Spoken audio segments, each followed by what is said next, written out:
Next, they'll be limiting how far and when and where you drive every car. Is this just a stepping stone? We've seen this before in California, and nothing surprises us. By effectively restricting operation to weekends and sanctioned events, HF 3865 risks disconnecting the law from the lived experience of collector car ownership. It replaces flexibility with rigidity. It does so in a way that could create confusion rather than clarity. It takes away your freedom to drive, which is what the automobile is literally all about. One of the bill's most problematic elements is the reliance on broad, undefined terms. Exhibitions and similar special events are not clearly defined, leaving significant room for interpretation. Does an informal gathering qualify as an exhibition? What about a charity event that's not officially registered? Could enforcement vary depending on how an individual officer interprets that situation? Oh, yes, we know this happens. That kind of ambiguity is rarely helpful. It opens the door to inconsistent enforcement and puts the burden on owners to prove they are operating within the law. For the car community that generally values compliance and preservation, that uncertainty creates unnecessary legal issues. There's also a broader economic impact to consider. The collector car world supports a wide network of businesses, from restoration shops and parts suppliers to event organizers and local venues that host car gatherings, as well as charities. Limiting when vehicles can be driven could reduce participation in these activities, affecting not just hobbyists, but the businesses that rely on them and the charities as well. Beyond economics, there is a cultural dimension that is harder to quantify, but equally important. Classic cars are more than machines. They are rolling pieces of history representing decades of design, engineering, and craftsmanship.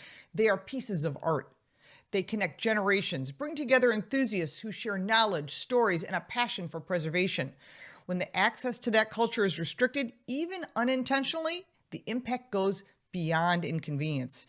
It affects how the history is experienced and passed on. To be fair, HF 3865 does include provisions that are largely administrative. It standardizes languages across statutes, updates registration requirements, and clarifies definitions for different categories of collector vehicles. Owners would still be required to register their vehicles, pay a modest fee, and provide an affidavit confirming the vehicle's status as a collector's item. I'm not sure I like the last part of that law, but it's all in the details. These changes are not the source of concern. The debate centers on operational limits, specifically whether the state should dictate not just how the collector vehicle can be classified, but when they can be enjoyed. Minnesota is not the first state to wrestle with this issue. It will not be the last. Legislators across the country have tried to strike a balance between preventing abuse and preserving the spirit of the collector vehicle ownership, and most have opted for guidelines that allow for a reasonable discretion, recognizing the rigid rules often fail to account for real-world behavior. But HF 3865 takes a more authoritarian approach, and that's where we're all concerned. The risk with that approach is not just overreach, but compliance. Laws that feel disconnected from common practice are less likely to be followed consistently, which can lead to uneven enforcement and growing frustration.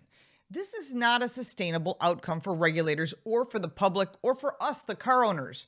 But at the same time, lawmakers are right to address legitimate concerns about misuse of collector plates, which is actually rare. The challenge is finding a solution that targets abuse without penalizing responsible owners who are simply engaging in a long-standing hobby. We love this hobby and we want to be able to drive our cars, but HF 3865, as currently written, leans heavily toward restrictions. Whether that trade-off is justified is a question that deserves careful consideration, not just from lawmakers, but from communities that will be affected. Because once you start telling enthusiasts exactly when they're allowed to enjoy their own vehicles, you're no longer just regulating a registration category. You're redefining a culture and restricting our freedoms. And that's a line lawmakers should think very careful about before crossing. If you like this video, give it a like and subscribe for more videos like this, and check out our car review channel, Car Smarts. You can support me by buying me a cup of coffee, and if you want even more content, check out the links in the description. I'm Lauren Fix. Thank you so much for watching.